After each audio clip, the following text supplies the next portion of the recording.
I'm Chris with North Atlantic Fuels, and today we are in sunny Sanford, Maine, checking out the Wooden Sons pellet mill.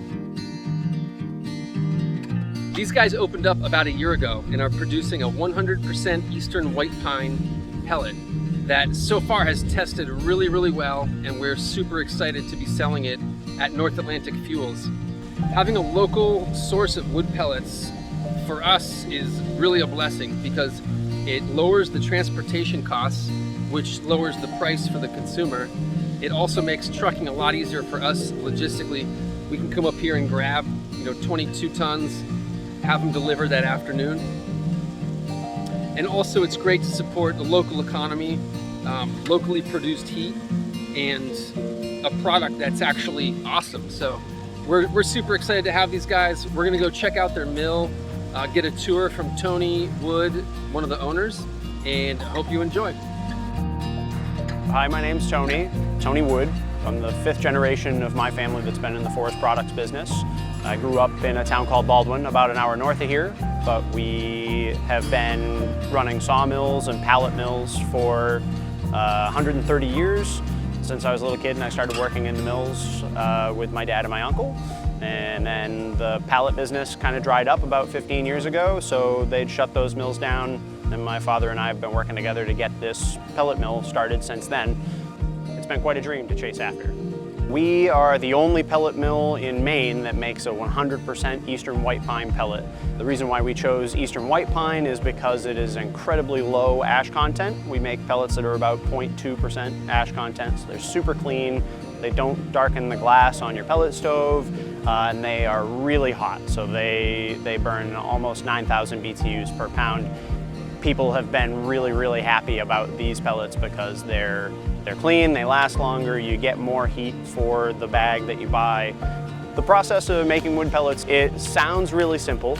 All you have to do is grind up a bunch of wood into tiny little particles and dry all the water out of it, and then crush it through a die to make all the wood almost turn to a liquid. And it hardens into a really shiny pellet, a lot like a food pellet or anything like that, but it's just wood. You remove the water from it, you press it through the die so that friction does all the work, and clean them up and put them in the bag and send them all over New England. Sounds nice and easy. It's pretty complicated, and it takes a lot of work and a lot of steel and a lot of power to make it happen. So this is all of our clean raw materials. This is all sawdust and chips that we bring in from sawmills all around the region. So we're feeding chips through a grinder and sawdust directly into the drum. We also use all locally produced poultry chips for our fuel. So all the heat that we generate for this process is from biomass. So there's no fossil fuels that are used in any part of the process, but all the heat is generated by locally sourced biomass. So we screen all of this fuel to remove rocks or bigger sticks or anything like that. This stuff was all chopped on a landing within the last week. So it's all fresh, it's all cut right here around Sanford. So we screen that fuel here. Fuel's conveyed in on screw conveyors, so we know exactly how much fuel is coming in at a time. We can meter it precisely. So the furnace is running between 1800 and 2000 degrees.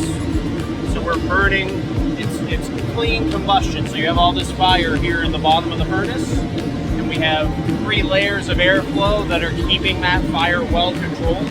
So in the top half of the furnace, it's just clean air, so that we can draw that into the dryer as we need it. The drum dryer will do just about 10 dry tons of material per hour. So that means we're putting in a little over 20 tons of green chips and sawdust on the front end. We're removing about 50% water from all of this wood that's coming through. So one of the last stages of preparation outside is the dry hammer mill. So this is taking everything that we've already dried and it's grinding it down to the final particle size before the pelletizer. So this is the bin that we use to store all of our material that's ready to be pelletized. So this is the material that's ready to go into the pellet press. It's at finished moisture content. Particle size is nice and distributed, so you have some bigger particles, some smaller particles, but not a lot of really fine stuff and not a lot of really big stuff. So this is the pellet mill. This makes every pellet that we produce here. We have one large machine that crushes all this wood through and turns them into pellets. So from the pelletizer, we convey the pellets into the cooler, which we cool them down to ambient temperature as quickly as possible. That helps to make them even more durable, makes them last a lot longer. So this is a screener, which takes all the pellets that have all the dust and all the small particles and all that, and cleans them all up before they go into the bag. Our packaging process was put together using a lot of research. So we looked at how a lot of other people in the industry were doing it. We listened to our customers. The bags themselves, we got a healthy balance where they seal consistently, they hold together really well when you're picking them up and moving them around, but they're not so heavy that the welds will break or that the bags will fall apart. So far, our customers have been really happy about it. The same for the palletizing robot. All the bags are coming down the conveyor belts.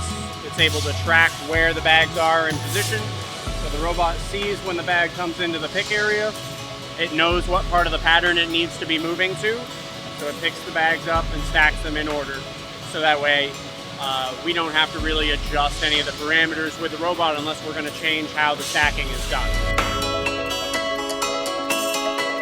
This business was really exciting for us because it has so many of the important facets of building a community, of doing the right thing for the planet, of doing the right thing for our forestry community.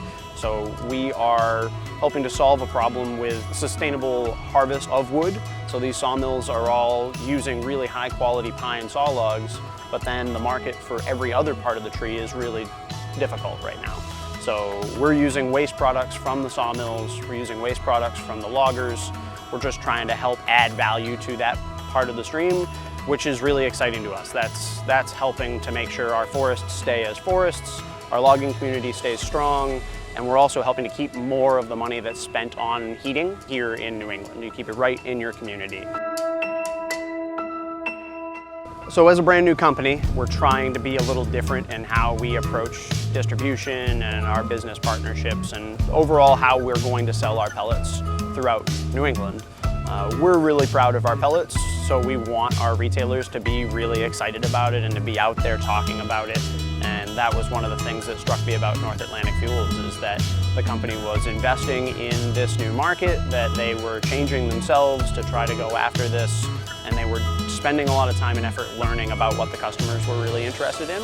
So that's what brought us together, is that we were really focused on quality and making sure that the customer's experience was as good as possible. And North Atlantic Fuels was trying to deliver that really positive experience to their customers with, great service, with great turnaround time, with great communication.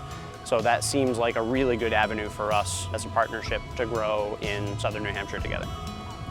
So thanks for checking out this video.